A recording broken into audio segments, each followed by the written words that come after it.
Hello friend, CGPSC hand written notes के YouTube channel में आप सभी का बहुत बहुत स्वागत है। चलिएगा, आप लोग का इंतजार की घड़ी खत्म होती है।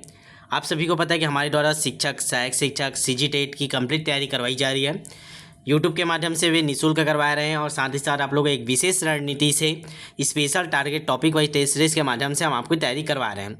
हमारा जो बैच है special target topic wise test series, वो आज से लेकर जब तक पेपर नहीं होगा तब तक के लिए रहता है। ठीक है, तो चलिएगा, कल बैच में आप लोग से पूछा गया था कि हमारे टेस्ट तो चल ही रहे हैं, साथ में आपका थ्योरी क्लासेस भी हो रहे हैं बीच बीच में। ठीक है, जितना समय हो मिल पा रहा है उतना हिसाब से करवा रहे हैं।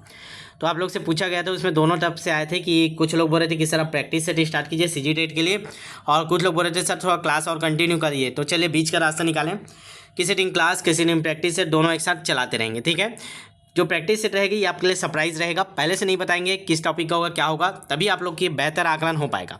तो उसी घड़ी में आगे बढ़ाते हैं। आज प्रैक्टिस सेट लेके आए, पहला प्रैक्टिस सेट। ठीक है, बाल विकास का पहला प्रैक्टिस सेट होगा। देखिएगा, मार्केट में बहुत सारे प्रैक्टिस सेट अब आने लगे हैं, लेकिन अगर हम आपको बोलेंगे कि आप ये बुक ले लो, वो प्रैक्टिस सेट ले लो, तो फिर से आपका 400-500 रुपये एक एक बुक का खर्च होते जाएगा। तो हम लोग नहीं चाहते, इसलिए मैंने एक सॉल्यूशन निकाला है कि मार्केट जितने प्रैक्टिस सेट है सभी को मैं टीम को बोला ले लाइए करके, सबको मंगा लिया, ऑफिस में पूरा रखा गया। अब उसमें से जिस प्रैक्टिस सेट में जिस सब्जेक्ट का बेहतर दिया रहेगा, नए क्वेश्चन का समावेश रहेगा, उसको मैं यहाँ से करवा दूंगा, ताकि आपको अलग से कहीं प्रैक्टिस सेट लेने की जरूरत नहीं पड़ेगा। ठीक है, CG टेट वाले लोग को पर्याप्त प्रैक्टिस सेट मैं यहाँ प्रैक्टिस करवा दूंगा। ठीक है, और साथ में हमारा बैच जरूर ज्वाइन करना है आपको, ताकि वहाँ आपका एक्चुअल जितने नए क्वेश्चन है वो सब प्रैक्टिस होते हैं टॉपिक वाइज। ठीक है, तो दोनों की तरफ से अगर आप तैयारी करते हैं, यूट्यूब में हमारा प्लस हमारा बैच। ठीक है, ज़्यादा फीस ही नहीं है हमारे बैच का, आपको पता होगा। जिन लोग नहीं जुड़े हैं देख लीजिएगा, जुड़े हैं उनको पता ही है। 699 सहायक शिक्षक का, 799 शिक्षक का, 1299 आपका सहायक शिक्षक दोनों का। ये CG टेट के साथ है ना, CG टेट का कोई फीस नहीं है, CG टेट का इस बैच के साथ फ्री आपको कवर करा रहे हैं। ये आपके पूरा टीचर भर्ती तक होगा, चाहे 1 साल लगेगा, अभी कोई आता पता नहीं, आपको पता है भर्ती थोड़ा लेट हो सकता है, लेकिन उससे आपको कोई मतलब नहीं रहना चाहिए। हमारे बैच से जुड़ गए तो आज इसी जगह इसी फीस में आपके जब तक पेपर नहीं होगा तब तक बैच चलेगा, चाहे जब तक लगे। ठीक है, जितने बार सिलेबस हो जाए उस करवाते रहेंगे, बार बार रिविजन रिविजन रिविजन। ठीक है, तो चलेगा, चालू करते हैं। तो पहला आज हम लोग लिए हैं बाल विकास का 30 क्वेश्चन करेंगे आज हम लोग। प्रैक्टिस सेट के माध्यम से एक एक सब्जेक्ट का निपटाते जाएंगे, और ये बहुत शानदार क्वेश्चनों का कलेक्शन हम लोग किए हैं। प्रैक्टिस से बहुत सारा हो सकता है, यही प्रैक्टिस है किसी के पास हो तो बहुत अच्छी बात है। ठीक है, वहाँ भी आप प्रैक्टिस करे होंगे तो भी यहाँ आप देख लीजिएगा, आपको याद है कि नहीं, पूरे 30 में 30 आ रहे हैं नहीं। 30 में कितने क्वेश्चन सही होते हैं आपको अनिवार्य रूप से बताना है। 30 में आपके कितने क्वेश्चन सही होते हैं अपने नाम के साथ जरूर लिखिएगा, तभी नेक्स्ट क्लास आएगा। ठीक है, जितने लोग भी देख रहे हैं, 30 लोग 20 लोग, सब लोग का कमेंट में बाहर में कमेंट में खत्म होने के बाद आपका आना चाहिए, इतना नंबर आया है, तभी हमको भी मोटिवेट मिलता है। और बहुत सारे प्रैक्टिस सेट हम लोग लाए हैं, उसमें से जितना इंपॉर्टेंट है वही चीज़ कराएंगे। टाइम पास वाले बहुत सारे लोग हैं, बहुत सारे यूट्यूब वाले क्या करते हैं, वो प्रैक्टिस वाले लाते हैं, उसे पूरा करवा देते हैं, कहीं से मार्केट से खरीद के ले लाए, तो उसमें क्या रहता है, पुराने प्रीवियस क्वेश्चनों को ही डाल दिया रहता है, जो आपके काम का नहीं रहता। क्वेश्चन नए आने रहते हैं, आपको पता है CG टेट शिक्षक भर्ती की तैयारी कर रहे हैं तो मैक्सिमम क्वेश्चन आपको नए भी मिलते हैं, पुराने तो मिलेंगे, वो तो सब में मिलेंगे, लेकिन उसके बाद नए क्वेश्चन मिलते हैं, जिससे ही आपका सिलेक्शन होगा, आप क्वालिफाई होगा। ठीक है, चलेगा, तो स्टार्ट करते हैं। पहला क्वेश्चन आपके स्क्रीन पर दिखाई दे रहा है, चलेगा, बहुत सारे क्वेश्चन लिखा, आपको पहला क्वेश्चन पहले फोकस करना है। किसी बालक द्वारा अर्जित ज्ञान पर पूर्ण अधिकार होने का प्रमाण है। तो किसी बालक द्वारा कोई भी अर्जित ज्ञान उसे पूर्ण अधिकार होने का प्रमाण कैसे मानेंगे कि बच्चे को उस ज्ञान का पूर्ण अधिकार हो गया, पूरा वो एकदम सार्थक हो गया है, एकदम मतलब प्रैक्टिस हो गया, पूरा अच्छे से वो उसका ज्ञान ले लिया है, वह ज्ञान का सफलतापूर्वक प्रयोग कर सकता है, उसे सैद्धांतिक रूप से ज्ञान को ग्रहण कर लिया है, वह अपने ज्ञान को भली भांति समझता है, उसने अपने ज्ञान को भली भांति समझ लिया है। तो किसके माध्यम से आप बता पाएंगे कि बच्चा सच में उस ज्ञान को एक्सेप्ट कर लिया है, मतलब अर्जित कर लिया है, पूरा अधिकार जमा लिया है, एकदम उसमें एक्सपर्ट हो चुका है। आप इन चारों ऑप्शन को देखिए, ऑप्शन चारों सही रहते हैं, मैं बार बार बोलता हूँ ऑप्शन चारों सही रहता है, लेकिन आपको उनमें से बेस्ट देना रहता है, इनमें से कौन सा आपका सबसे बेस्ट आंसर ये चुनना रहता है। ठीक है, बहुत फास्ट करेंगे क्वेश्चन, तो देखिएगा सबसे मेन क्या है इसमें, सफलतापूर्वक प्रयोग करना। इसका सही आंसर हो जाएगा ऑप्शन नंबर ए। अगर उसने सफलतापूर्वक प्रयोग कर लिया है तो आप समझ जाएंगे कि उसने उस ज्ञान को अच्छे से प्राप्त कर लिया है। ठीक है, सब लोग लेके लाइव चैट का ऑप्शन है नीचे, लाइव चैट में आंसर दीजिए। कुछ लोग कमेंट में आंसर देते हो तो कमेंट वाला नहीं दिख पाता हमको, लाइव चैट नीचे है आपका, जो कमेंट वाला है उसको ऐसे करके एरो खिसकाओगे ना, ऐसे करके इधर खिसकाओगे तो लाइव चैट ऑन हो जाता है, उसमें आंसर देते जाइएगा, पहला के दूसरा के करके। ठीक है, तो चलिए पहला आंसर हो जाएगा ऑप्शन नंबर ए। कितने लोगों का सही हुआ देख लीजिएगा। सेकंड क्वेश्चन, बालकों की शैक्षिक उपलब्धि को निम्न में से कौन सा अशैक्षिक कारक प्रभावित करता है। शैक्षणिक कारक तो प्रभावित करेगा, लेकिन इनमें से कौन सा अशैक्षणिक कारक भी बालक के जो शैक्षणिक उपलब्धि को प्रभावित करता है। बालक की प्रेरणाएं, जो मोटिवेशन होता है, विद्यालय के बाहर बालक के उत्तरदायित्व, बालकों की संवेगों की से मुक्ति, स्वाध्याय की आदत, इनमें क्या चीज़ बालक के जो शैक्षिक उपलब्धि को प्रभावित करता है, बताइएगा। चलिए दूसरा का आंसर दीजिए। जूम नहीं करते बना, जूम करेंगे तो कट जाएगा थोड़ा सा। चलिए क्वेश्चन नंबर दूसरा आपको दिख रहा है, इसमें जल्दी बताएंगे क्वेश्चन नंबर दूसरा का आंसर क्या होगा। बिल्कुल दूसरा का क्या होगा, ए, बालक की प्रेरणाएं। ये अशैक्षणिक कारक है जो बाहरी रूप से बच्चे के अंदर जब उसको मोटिवेट किया जाता है तो शैक्षिक उपलब्धि को प्रभावित करता है। अच्छा, उसको पॉजिटिव मोटिवेट करोगे तो अच्छा नंबर लाएगा और पढ़ेगा, निगेटिव मोटिवेट हो जाएगा तो नहीं पढ़ने लगेगा। तो अशैक्षणिक कारक जो शैक्षिक उपलब्धि को प्रभावित करता है क्या, तो बालक की प्रेरणाएं, मोटिवेशन, अलग से चैप्टर ही है इसका। ठीक है, तो दूसरा का ए आएगा। ठीक है, काउंट करते जाइएगा, लास्ट में सभी लोग अपने नाम के साथ बताएंगे। क्वेश्चन नंबर तीसरा देखेंगे, किसी क्रिया को बार बार दोहराने से उसका संबंध दृढ़ हो जाता है, थार्नडाइट के किस नियम पर आधारित है। मतलब किसी भी क्रिया बार बार प्रैक्टिस करेंगे तो उससे आपका संबंध एकदम दृढ़ हो जाता है। तत्परता के नियम, प्रभाव के नियम, अभ्यास के नियम, इनमें से कोई नहीं। जल्दी जल्दी आंसर करेंगे। तीसरा क्या होगा, जल्दी आंसर करें। बिल्कुल ऑप्शन नंबर सी, अभ्यास का नियम। अभ्यास ही है, बार बार दोहरा रहे हम, अभ्यास कर रहे हो तो अभ्यास के नियम से कोई भी आपका जो कौशल है वो एकदम दृढ़ हो जाता है। ठीक है, चलेगा। फास्ट करेंगे हम लोग, एक्स्ट्रा बात नहीं करेंगे बीच में।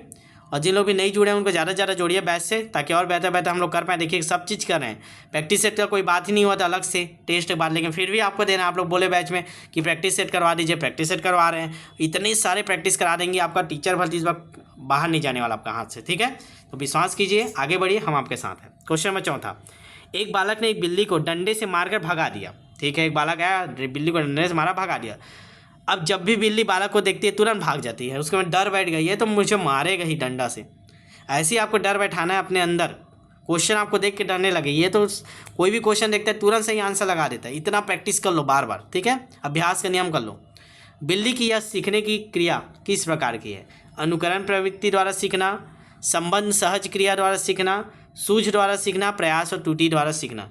तो बिल्ली कैसे सीख गई कि अब उसको देखूंगा बच्चा को भागूंगा क्योंकि डंडा से मारता है, बताइए जल्दी। तो इसका सही आंसर नहीं, अनुकरण नहीं आएगा। ऑप्शन नंबर बी आएगा, संबंध सहज क्रिया द्वारा। एक संबंध बना कि जब ये मैं आता हूँ ये डंडा पकड़ता है मारता है, एक संबंध बना, इसीलिए संबंध सहज क्रिया द्वारा। ऑप्शन नंबर 20 का सही आंसर है। ठीक है, चलिए क्वेश्चन नंबर 5वां, वह कारक जो किसी बालक के कार्य करने के उत्साह को बढ़ाता है या घटाता है उसे क्या कहते हैं। तो कार्य करने के जो उत्साह होता है, अंदर से जो फील आता है, उसको बढ़ाता घटाता है उसको क्या बोलते हैं, अधिगम, स्वधारणा, अभिप्रेरणा, इनमें से कोई नहीं। तो जल्दी बताएंगे, फास्ट करेंगे आंसर। तो अभी मैं आपको इसको समझाया था, जो अंदर से मोटिवेट करोगे बच्चे को, पॉजिटिव मोटिवेट करोगे तो किसी कार्य को करने के लिए उत्साह आता है उसके अंदर कि नहीं इसको मैं करूँगा और पढ़ूंगा और ये बनूंगा करके, तो इसका क्या बोलते हैं हिंदी में, उसको अभिप्रेरणा। ठीक है, ऑप्शन नंबर सी। ठीक है, जो उसके अंदर से ही निकलता है अभिप्रेरणा। ठीक है, कि मेरे को ये करना चाहिए, किसी को देख के निकलता है अभिप्रेरणा। ठीक, तो इसका सही आंसर जो ऑप्शन नंबर सी। चलिए क्वेश्चन नंबर 6वां देखेंगे, मनोविज्ञान की दृष्टि से सीखने का अर्थ क्या है। मनोविज्ञान की दृष्टि से बताना है, विषय वस्तु का ज्ञान लेना ही सीखना है क्या, व्यवहार में वांछित परिवर्तन आना, विषय वस्तु को रट लेना, व्यवहार में गिरावट लाना।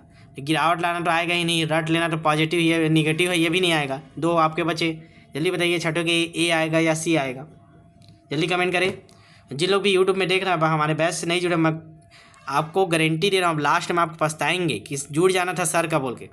जब आप एक समय के बाद आपको पता चलेगा हमारे बैच के बच्चे इतने ज़्यादा इंटेलिजेंट हैं, इतने प्रैक्टिस कर रहे हैं, ठीक है, तो आपको लगेगा हमको पहले ज्वाइन कर लेना था, अब तो समय नहीं है, अब कैसे करें करके। तो वही चीज़ मत लगे, इसलिए मैं बोल रहा हूँ जितने लोग यूट्यूब में देख रहे हैं हमारे बैच जरूर ज्वाइन कीजिएगा। और आपके CG टेट के साथ पूरा टीचर भर्ती जब तक नहीं होगा तब तक 1 रुपये भी आपके से फिर पैसा नहीं लिया जाता। बस आप रेगुलर रहें, मेहनत करें, हमें रिजल्ट दे, अपना सिलेक्शन ले। तो छठवें क्या हो जाएगा आंसर, बिल्कुल ऑप्शन नंबर सी, व्यवहार में वांछित परिवर्तन आना को ही मनोवैज्ञानिक दृष्टि से सीखना बोलते हैं। ठीक है, क्वेश्चन नंबर 7वां, यदि स्कूल में पूरे समय तक बच्चों को शिक्षा कार्यक्रम में पूरी तरह व्यस्त रखा जाए तो आपके अनुसार निम्न में से कौन सी समस्या पैदा नहीं होगी। मतलब ये है कि पूरा समय आप बच्चे को शिक्षा में, कार्यक्रम में, पढ़ाने में ही व्यस्त रखें तो क्या में आपकी समस्या पैदा नहीं होगी। गृह कार्य देने की आवश्यकता नहीं पड़ेगी, अनुशासनहीनता पैदा नहीं होगा, छात्रों को स्कूल के बाद ट्यूशन पढ़ाने की ज़रूरत नहीं होगी, छात्रों में पढ़ने के प्रति रुचि कमी नहीं होगी। चलिए बताइएगा, क्वेश्चन अच्छे से पढ़िएगा, क्लियर कर देता हूँ। हाँ, अब अच्छे से पढ़िए एक बार क्वेश्चन को। यदि स्कूल में पूरे समय तक बच्चों को शिक्षा कार्यक्रम से पूरी तरह व्यस्त रखा जाए, कुछ चाहे खेल हो चाहे गतिविधि हो, कुछ भी कराते रहें, तब क्या प्रभाव पड़ेगा। बिल्कुल ऑप्शन नंबर डी, छात्रों में पढ़ने के प्रति रुचि में कमी नहीं आएगा, रुचि बना रहेगा बच्चों को। थोड़ा सा पढ़ाई, गणित पढ़े, हिंदी पढ़े, चलो खेल लेते हैं, चलो ये कर लेते हैं, दिन भर बिजी रखो, उनको खाली मत बैठे। अभी क्या होता है स्कूल में, आप जाके देखोगे 1-2 पीरियड टीचर पढ़ा देते हैं, उसका छोड़ देते हैं, बच्चे बैठे रहते हैं अपने अपना इधर उधर करते रहते हैं, ठीक है, और टीचर बैठ के अपना काम करते रहते हैं ऑफिस में। तो इससे क्या होता है, उनमें रुचि में कमी आता है। लेकिन आप दिन में उसको व्यस्त रखो, ये करो, ऐसे करो, ये गतिविधि, वो गतिविधि, तो बच्चे में रुचि में कमी नहीं आएगा। तो इसका सही आंसर हो जाएगा ऑप्शन नंबर डी। ठीक, चलिए आगे बढ़ते हैं। क्वेश्चन नंबर 8वां, अंतर्भूत अभिप्रेरणा का आशय है कि बालक, अंतर्भूत अभिप्रेरणा क्या बताइएगा? पुरस्कार पाने की इच्छा से कठिन परिश्रम करता है, अध्यापक के डर से गृह कार्य पूरा करता है, दंड से बचने के लिए नित्य पाठशाला आता है, ज्ञान की वृद्धि के लिए लगन से पढ़ाई करता है। तो बताना अंतर्भूत अभिप्रेरणा का अर्थ क्या है, जल्दी कमेंट करेंगे। फास्ट 8वां का क्या आएगा? डेली जुड़ेंगे, डेली 9 PM में होता है क्लास, कोई समस्या रहता नहीं होता तो स्टेटस में बता देते हैं। तो यूट्यूब में जितने लोग देख रहे हैं, अगर हमारे बैच से जुड़ेंगे आपको नोटिफिकेशन मिल जाता है। जल्दी आंसर करेंगे, फास्ट करेंगे। तो देखिए अंतर्भूत अभिप्रेरणा का अर्थ क्या होता है, तो ये होता है ऑप्शन नंबर, ज्ञान की वृद्धि के लगन से पढ़ाई करता है। तो अंतर्भूत जो अभिप्रेरणा होता है उसका अर्थ होता है ज्ञान की वृद्धि के लिए अंदर से एकदम लगन से पढ़ाई करता है, उसी को बोलता है अंतर्भूत अभिप्रेरणा। ठीक है, चलिएगा आगे देखते हैं। क्वेश्चन नंबर 9 आपके स्क्रीन पर दिखाई दे रहा है, जल्दी जल्दी करेंगे भाई, 30 क्वेश्चन करना है अभी। अधिगम का प्रयत्न और भूल विधि के सिद्धांत का प्रयोग निम्नलिखित में किसने सबसे पहले किया था? तो किसने सबसे पहले प्रयत्न और भूल का सिद्धांत किया था, बताइएगा। पढ़ते हैं हम लोग, अभी पढ़ के आए हैं, तो बताइए जल्दी, प्रयत्न और भूल का सिद्धांत किसने दिया है? तो चलेगा, इसका आंसर क्या हो जाएगा बताइएगा? वाटसन, स्किनर, वॉल्डेमर या थार्नडाइट। तो आपको पता है प्रयत्न और भूल का सिद्धांत किसने दिया है? थार्नडाइट ने दिया। तो इसका सही आंसर हो जाएगा ऑप्शन नंबर डी। ठीक है, चलिए क्वेश्चन नंबर 10वां करेंगे। अंतर्दृष्टि के सिद्धांत के अनुसार बालक में अंतर्दृष्टि कैसे होती है? आकस्मिक, धीरे धीरे, अनिश्चित, इनमें से कोई नहीं। तो आपको बताना है जो अंतर्दृष्टि का सिद्धांत होता है उसके अनुसार बालक में अंतर्दृष्टि कैसे होती है, बताइएगा। मैं बताया आपको, अलग से कहीं प्रैक्टिस सेट लेने की जरूरत नहीं है, हम लोग बहुत पर्याप्त प्रैक्टिस सेट से प्रैक्टिस करा देंगे। सीजी टेट वालों के लिए परेशान नहीं होना है, ठीक है। जितना भी मार्केट में प्रैक्टिस सेट है सबको मैं मंगवा लूँ, उसमें से जो इम्पोर्टेंट है, ठीक है, क्योंकि समय कम है, जितना इंपॉर्टेंट वही चीज़ पढ़ो जब काम का है। जितना इंपॉर्टेंट वो सब मैं कराऊंगा, चाहे बैच के माध्यम से कराऊं चाहे यहाँ कराऊं, ठीक है, लेकिन मैं करा दूंगा बहुत अच्छे से। तो ज़्यादा इधर उधर आपको परेशान नहीं होना है, लगातार आप क्लास जुड़िए। तो बैच टेस्ट दिलाइए, टेस्ट मत छोड़िए, मैं बार बार बोल रहा हूँ, हर टेस्ट दिलाइए। चलेगा, बताइएगा इसका आंसर क्या होगा? बिल्कुल आकस्मिक। अंतर्दृष्टि सिद्धांत के अनुसार बालकों में अंतर्दृष्टि कैसे होती है? एकदम आकस्मिक, अचानक से आ जाता है अंतर्दृष्टि, ठीक है। आकस्मिक कभी आता है कभी नहीं आता, आकस्मिक अचानक से, ठीक है। तो ये आएगा ऑप्शन नंबर ए, 10 का क्या होगा? ए। चलेगा आगे देखते हैं। निम्नलिखित में से कौन सी अच्छे प्रश्न की विशेषता नहीं है? बोला जहाँ नहीं बोलता गोला घेर दिया करो ताकि गलती ना हो। क्वेश्चन नंबर 11, प्रश्नों का स्पष्ट होना, प्रश्नों का विशिष्ट होना, प्रश्नों का निश्चितता नहीं होना, प्रश्नों का सोद्देश्य होना। तो नहीं है, तुरंत पता चल गया होगा आपको कि इसमें क्या देखिएगा। प्रश्नों की स्पष्ट होना बिल्कुल होना चाहिए, ये उसकी विशेषता है। विशिष्ट भी होना चाहिए, उद्देश्य भी होना चाहिए, लेकिन निश्चित होना चाहिए, लेकिन निश्चित नहीं बोला है, इसलिए हमारा ऑप्शन आ जाएगा ऑप्शन नंबर बी। ठीक है, प्रश्नों का निश्चितता नहीं होना, बिल्कुल ये विशेषता नहीं है भैया, ये तो गलत है। ठीक, चलिए क्वेश्चन नंबर 12 करेंगे। बालक में अधिगम के विकास में निम्न में कौन से महत्वपूर्ण हैं? व्यस्त विद्यालय कार्यक्रम, अधिक पाठ्य पुस्तकें, अधिगम उत्प्रेरित वातावरण, उत्सुक माता पिता। तो बालकों में अधिगम के विकास में निम्न में से किसका सबसे महत्वपूर्ण क्या है? सबसे महत्वपूर्ण क्या है अधिगम को विकास करना है बच्चे में? क्या जी, जल्दी बताइए। तो देखिएगा सबसे महत्वपूर्ण क्या है जी, तो बिल्कुल बताइए आप लोग, बताइए जल्दी बताइए। बिल्कुल ऑप्शन नंबर सी, अधिगम उत्प्रेरित वातावरण।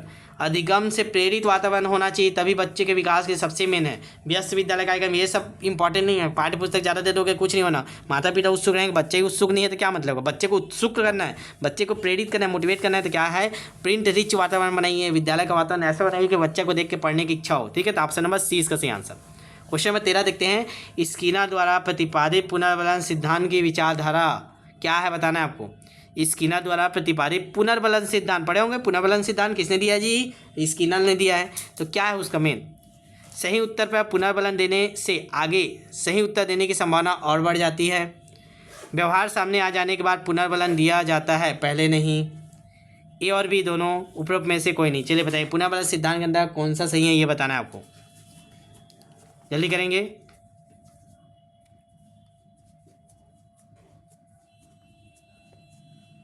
तो तो चलिए क्या हो जाएगा इसका आंसर। तो आपको पता है स्किनर द्वारा जो पुनर्बलन सिद्धांत दिया गया है उसके अंतर्गत ये दोनों चीज़ें आते हैं। ऑप्शन नंबर ए और बी दोनों, ऑप्शन नंबर सी इसका सही आंसर है। देखिएगा पुनर्बलन सिद्धांत क्या बोलता है, सही उत्तर पर पुनर्बलन देने से आगे सही उत्तर देने वाले की संभावना और बढ़ जाती है। तो बच्चा सही काम करे शाबाश करके उसको पुनर्बलन दीजिएगा, शाबाशी दीजिए तो और अच्छा काम करेगा। ठीक है, व्यवहार सामने आ जाने के बाद पुनर्बलन दिया जाता है, पहले नहीं।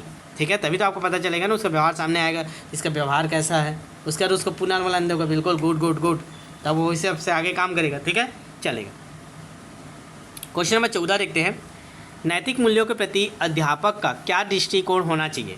नैतिकता को शिक्षक अति आवश्यक चीज़ समझे। शिक्षक का दायित्व है कि वो स्वयं को नैतिक बनाए। शिक्षक को नैतिकता की ज़्यादा परवाह नहीं करनी चाहिए। शिक्षक का दायित्व है कि वह स्वयं भी नैतिक हो और छात्रों को भी नैतिक बनाएं। तो नैतिक मूल्यों के प्रति अध्यापक की क्या दृष्टिकोण होना चाहिए बताना है। क्वेश्चन नंबर 14 का आंसर करेंगे आप लोग।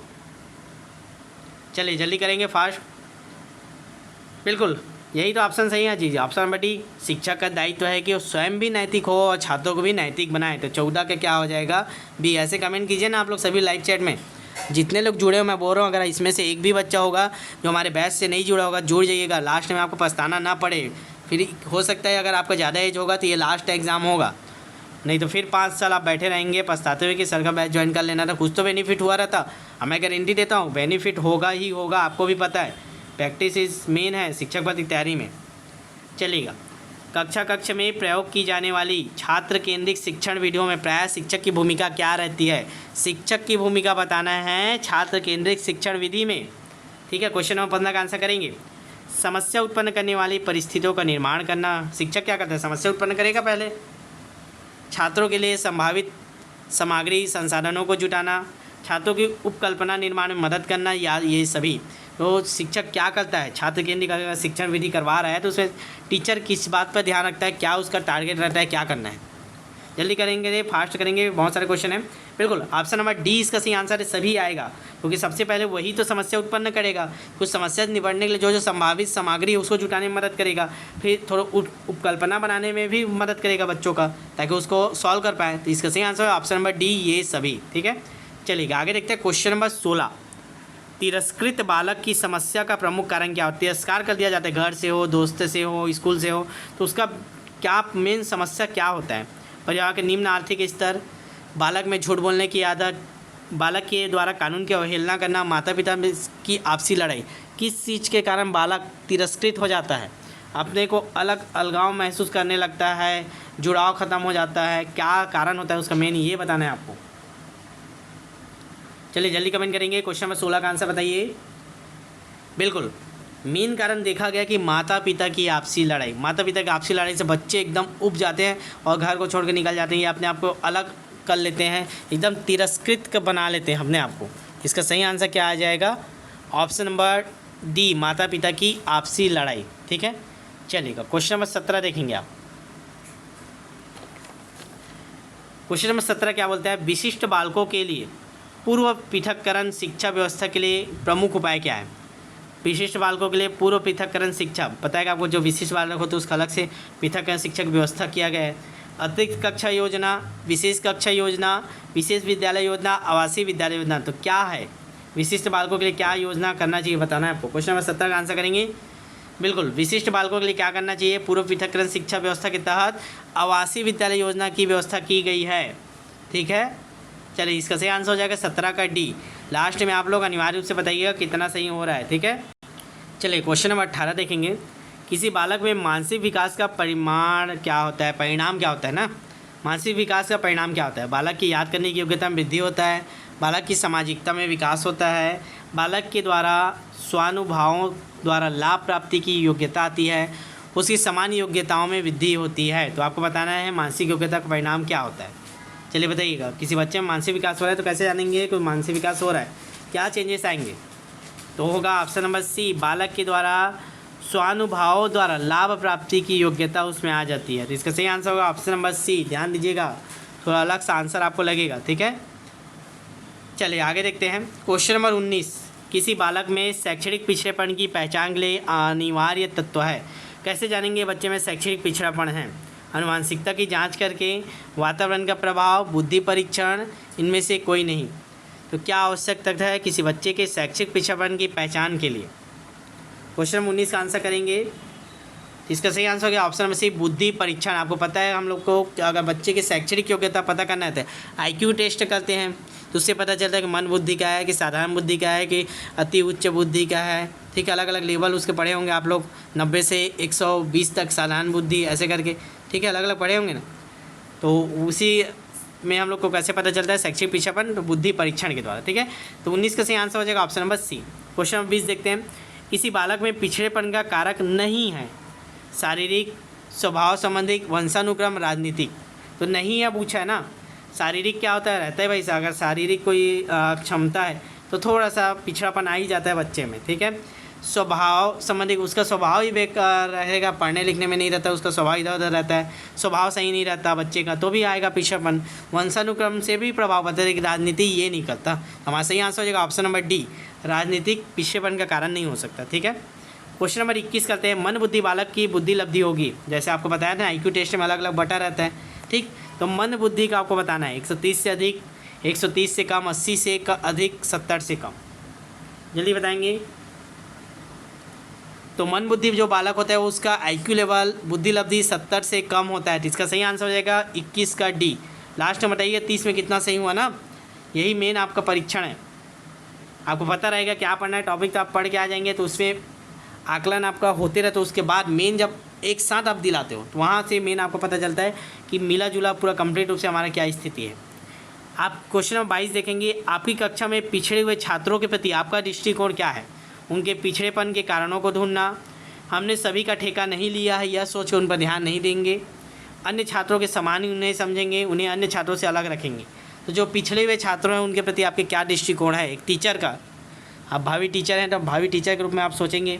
जल्दी बताइएगा क्या करेंगे आप? कोई पिछड़ा बच्चा है तो बिल्कुल उसके पिछड़ेपन का कारण ढूंढेंगे। ऑप्शन नंबर ए सही आंसर है। 22 का क्या हो जाएगा? ए। ठीक है, चलेगा आगे देखते हैं क्वेश्चन नंबर 23। क्वेश्चन नंबर 23 आपको दिख रहा है। कुपोषण से ग्रसित बालक में निम्नलिखित में कौन सा परिवर्तन होने लगते हैं? जो कुपोषण से ग्रसित बालक उनमें कौन सा परिवर्तन होने लगता है? उनके मन में हीन भावना का जन्म लेने लगती है, वह अन्य बालकों से अलग रहने लगता है, उसे नींद कम आती है, इन सभी में परिवर्तन हो जाते हैं। तो आपको बताना है कुपोषण से ग्रसित बालक में निम्नलिखित में कौन सा परिवर्तन होने लगता है? जो कुपोषण रहेगा बालक, कुपोषित बालक, उसमें क्या परिवर्तन होता है जल्दी बताइएगा। तो बिल्कुल ऑप्शन नंबर डी आएगा, इन सभी में परिवर्तन होता है। उसमें हीन भावना जन्म लेने लगती है कि मैं पतली दुबली हूँ, मैं पतला दुबला हूँ, बाकी लोग बढ़िया हत्या करते हैं, मेरे को देख के ख़राब लगता होगा, क्या सोचते होंगे, ऐसे करके हीन भावना आता है। ठीक है, वो सार्वजनिक जगह पे नहीं जाना चाहता, वह अन्य बालकों से अलग रहने लगता है, उसे नींद कम आती है टेंशन में। ये सभी समस्या होता है कुपोषित बालक या बालिकाओं में। ठीक है, चलेगा आगे देखते हैं क्वेश्चन नंबर 24। पढ़ने की अक्षमता निम्न में से किससे संबंधित है? अफेजिया से, डिलेक्सिया से, डिस्प्रेक्सिया से, अप्रेक्सिया से। पढ़ने की बोला है, रीडिंग रीडिंग रीडिंग, बताइएगा। पढ़े होंगे, एकदम इजी है, बताइए जल्दी बताएंगे फास्ट। तो इसका सही answer option number B, dyslexia. ठीक है, जो पढ़ने की अक्षमता उसको डिसलेक्सिया बोलते हैं। ठीक है, अफेजिया क्या कहते हैं? फेस करते हैं, अगर किसी से सामने बात नहीं कर पाते, अपनी बात नहीं रख पाते, तो वो अफेजिया के अंदर आता है। डिस्प्रेक्सिया मानसिक रूप से जो समस्या होती है, किसी में मानसिक रूप से कुछ कमी है जिसके कारण पढ़ने में अक्षमता आता है। ठीक है, आता है डिस्प्रेक्सिया के अंतर्गत। ठीक है, हमारा सही answer option number B, dyslexia. ठीक है, चलेगा अगला क्वेश्चन 25। निम्न में से एक प्रतिभाशाली बालक की विशेषता क्या है? मूल विषयों में रुचि, मन बुद्धि बालकों में रुचि, दैनिक कार्यों में समरूपता, सामान्य अध्ययन में रुचि। तो आप बताना एक प्रतिभाशाली बालक रहता है वो किस में विशेषता, क्या चीज़ में रुचि रखता है? जल्दी फास्ट करेंगे क्वेश्चन 25। ये आया हुआ क्वेश्चन, इसको मैं टेस्ट बैच में कवर करवा चुका हूँ। क्या रहता है, अगर कोई प्रतिभाशाली बच्चा है, एक्स्ट्रा एडवांस है, तो सामान्य अध्ययन में रुचि रखता है, जीके पढ़ने लगता है। 9वीं 8वीं 7वीं बच्चा देखोगे जीएस पढ़ने लगता है। तो सामान्य बुद्धि वाला जो बच्चा रहता है वो क्या करता है, उसका सामान्य अध्ययन में रुचि लेने लगता है। ठीक है, प्रतिभाशाली जो बालक रहता है वो। चलेगा क्वेश्चन नंबर 26 देखते हैं। शिक्षा में सुधार के लिए एक शिक्षक को सुधारे तो निम्न में से क्या उपाय करने चाहिए? मुक्त अनुशासन के नियम का पालन करना चाहिए, शैक्षिक उपकरणों का प्रयोग करना चाहिए, रुचिपूर्ण पाठ्यक्रम होना चाहिए। ये सभी जल्दी बताइए। शिक्षा में सुधार के लिए शिक्षक को क्या उपाय करना चाहिए? क्या उपाय करेंगे आप शिक्षा में सुधार के लिए, बताइएगा। चलेगा, बिल्कुल। ऑप्शन नंबर डी इसका सही आंसर। सभी चीज़ करेंगे। क्या क्या? मुक्त अनुशासन के नियम का पालन करना चाहिए, ठीक है। मतलब उनको अनुशासन अपने अनुसार बनाना चाहिए, ये नहीं कि आप जबरदस्ती थोप रहे हो, बच्चा खुद अनुशासित रहे। शैक्षिक उपकरणों का प्रयोग करेंगे आप, रुचिपूर्ण पाठ्यक्रम करेंगे, ठीक है। ये सभी चीज़ करेंगे। क्वेश्चन नंबर 27, निम्नलिखित में किस माध्यम द्वारा बच्चे अच्छे आदर्श सीख पाते हैं? मतलब बच्चों को अच्छा आदर्श सिखाना, कैसे सिखाएंगे आप? कैसे सीखता है बच्चा अच्छा आदर्श? कैसे उनमें आदर्श डेवलपमेंट होता है? अनुकरण द्वारा, अभ्यास द्वारा, उचित व्यवहार द्वारा, याद रखने के द्वारा। याद वाला जैसे आता है काट दिया करो, निगेटिव है। 3 ऑप्शन बच गए, चलिए बताएंगे। फर्स्ट कमेंट करेंगे अभ्यास। अभ्यास करवाओगे क्या? अच्छे आदत बनने के, आप ऐसा करो वैसा करो, अभ्यास भी कराते हैं बच्चे को। उचित व्यवहार और ये भी हो सकता है, अनुकरण ये भी हो सकता है। जल्दी बताइए मेन क्या है, सबसे इंपॉर्टेंट क्या है? बच्चा कैसे सीखता है स्कूल में? बिल्कुल सबसे ऑप्शन नंबर ए, अनुकरण द्वारा। इसीलिए बोला जाता है कि टीचर का व्यक्तित्व तो सबसे मेन इंपॉर्टेंट है। आप बच्चों के सामने एक आदर्श व्यक्तित्व प्रस्तुत करो, भले आप घर में अपने जो भी मेन अपने जीवन में जैसा भी रहे, लेकिन आप जैसे ही स्कूल में कदम रखते हो आपका व्यक्तित्व एक आदर्श व्यक्तित्व बन जाना चाहिए, ताकि बच्चे आपको देखें, आपसे मोटिवेट हो, आपके जैसा बनना चाहे, तभी आप एक अच्छे शिक्षक बन पाएंगे। ठीक है जी, समझ में आ रहा है ना? चलेगा, क्वेश्चन नंबर 28 करेंगे अब। कक्षा में सफल शिक्षण हेतु एक शिक्षक को कक्षा का वातावरण कैसा रखना चाहिए? मतलब एक सक्सेसफुल कक्षा बनाना है तो क्या रखना चाहिए? कक्षा शांत, भयमुक्त, उल्लासपूर्ण, नीरस। चलिए बताइएगा। नीरस तो आएगा नहीं, कट गया। भयमुक्त तो आएगा नहीं, 2 कट गया। 2 ऑप्शन आपके पास बचे, शांत या उल्लासपूर्ण। जल्दी बताइए, जल्दी बताएंगे, फास्ट करेंगे। बिल्कुल ऑप्शन नंबर क्या हो गया बताइए तो? अरे ये भयमुक्त है ना, भययुक्त है बोल के काट दिया था। भयमुक्त, ये अच्छी बात है, यही तो आंसर आएगा।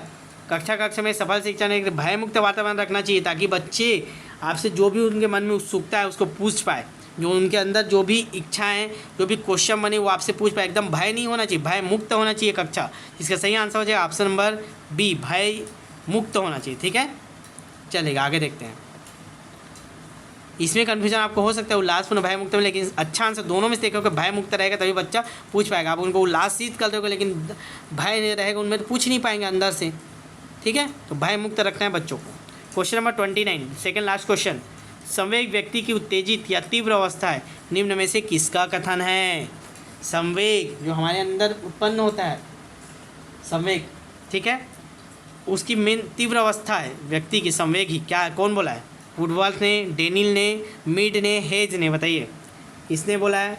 तो वुडवर्थ ने बोला, याद रखिएगा। ठीक है, वुडवर्थ ने बोला है कि संवेग व्यक्ति की उत्तेजित या तीव्र अवस्था है। चलिए लास्ट क्वेश्चन की ओर आगे बढ़ते हैं। लास्ट क्वेश्चन, लास्ट में जितने लोग भी देख रहे हैं सभी लोग का नाम के साथ आना चाहिए। 30 में कितना सही हुआ इसमें मत कीजिएगा लाइव चैट में, बाहर जाके मेन कमेंट में करिएगा।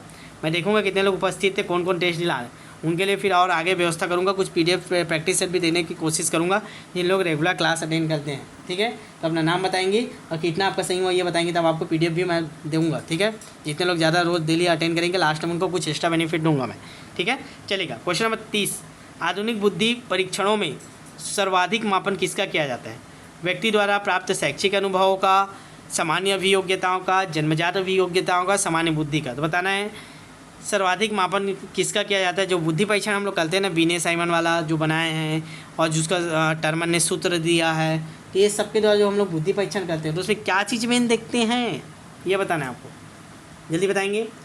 बिल्कुल ऑप्शन में व्यक्ति द्वारा प्राप्त शैक्षणिक अनुभवों को ही मेन देखा जाता है, क्योंकि बुद्धि परीक्षण ऐसा डिज़ाइन किया गया है उसमें आप शैक्षणिक उपलब्धि से द्वारा ही चेक होता है कि बच्चों में कितना बुद्धि है, कितना ज्ञान है। इसका सही आंसर हो जाएगा ऑप्शन नंबर ए। तो ये हमारा आज का प्रैक्टिस सेट पहला ख़त्म हुआ। याद रखिएगा प्रैक्टिस सेट 1 है। दबा के इतने सारे प्रैक्टिस सेट करवाऊंगा, जितने भी इंपॉर्टेंट प्रैक्टिस सेट है, चाहे वो मार्केट के हो चाहे हमारे हो, सबको मिला जुला के इतना प्रैक्टिस करा दूंगा आपको। CG टेट तो शिक्षक भर्ती इस बार कहीं नहीं जाने वाला। ठीक है, तो जिन लोग भी बैच से नहीं जुड़े हैं जल्दी जुड़ जाइए, ताकि आप लोग का हर प्रकार से हर एंगल से तैयारी होते रहे, कहीं से भी कोई भी चूक ना हो। ठीक है, मैं बार बार बोल रहा हूँ, इस चीज़ को ध्यान दीजिएगा, मिस नहीं होना चाहिए। देख लीजिए सहायक शिक्षक वाले केवल 699, शिक्षक वाले केवल 799, और दोनों बैच आप लीजिए, मैं बार बार बोलता हूँ, तो आपका हो जाएगा 1299। ठीक है, ये वाला बैच लीजिए बिंदास। आज से लेकर जब तक पेपर नहीं होगा तब तक आपका हमारा साथ रहेगा। ठीक है। ये वन टाइम सिलेबस वाला बंद कर दिया, इसको मत लीजिएगा, कोई बेनिफिट नहीं मिलेगा। 1-1.5 महीने में निपटा देते हैं। इसमें आपका 10 बार 15 बार जितना बार होगा सिलेबस, चाहे 1 साल के 2 साल हम कराते ही रहेंगे, ठीक है। और आपका अंतिम तक पेपर से 1 दिन पहले तक आपको इतना एनर्जेटिक, इतना प्रैक्टिस करके रखेंगे ताकि आप एक बार में आंसर देखते ही टिक मार के आओगे, ठीक है। चलिएगा, पूरा कॉन्फिडेंस, पूरा विश्वास के साथ आप हमारे बैच से जुड़िए, मेहनत कीजिए, रिजल्ट आपके साथ होगा, ठीक है। बार बार पछतावे से बेहतर इस बार जी जान लगा के तैयारी कर ली जाए। और अगर आप अभी ज्वाइन नहीं करते तो लास्ट में जब आप देखेंगे, मैं शुरू में भी बोला था, तो आप जब हमारे बच्चों की उपलब्धि को देखेंगे तो आपको पछतावा होगा कि सर का बैच ज्वाइन कर लेना। 500-700 का तो मैं एक दिन होटल में जाके खा देता हूँ, ठीक है। आप एक दिन चिकन बनाते हो, जिन लोग खाते होंगे नॉनवेज, 200-250 रुपये का एक दिन में खा देते हो, 500 रुपये आप एक दिन होटल में बैठे ख़त्म। लेकिन अगर इसमें इन्वेस्टमेंट कर दिए, जीवन का आपका बन गया, तो पूरी ज़िंदगी बैठ के होटल में खाओगे। इस चीज़ को समझिए। और ये इन्वेस्टमेंट आपके जीवन का सबसे मेन इन्वेस्टमेंट है। डीएड बीएड में लाखों रुपए खर्चा किए हो, उसका कोई वैल्यू नहीं है जब तक आपका मेन ये नहीं होगा, तैयारी आपका नंबर नहीं आएगा, ठीक है। तो चलिए, इसी उम्मीद के साथ इसको दबा के शेयर कीजिए, सभी की स्टेटस में दिखना चाहिए जितने लोग जुड़े हैं। और नीचे कमेंट में अपना नाम और कितना आपका 30 में सही हुआ ये डालिए, अनिवार्य रूप से डालिएगा। उनके लिए कुछ विशेष करूँगा मैं, जिन लोग भी डेली आप क्लास देखते हैं अपना नाम डालेंगे, ठीक है। चलेगा, मिलते हैं नेक्स्ट वीडियो में, तब तक के लिए ऑल द बेस्ट। शेयर करिएगा और अपने आसपास जो भी बच्चे होंगे उनको जोड़वाइए जल्दी, ठीक है। नंबर हमारा है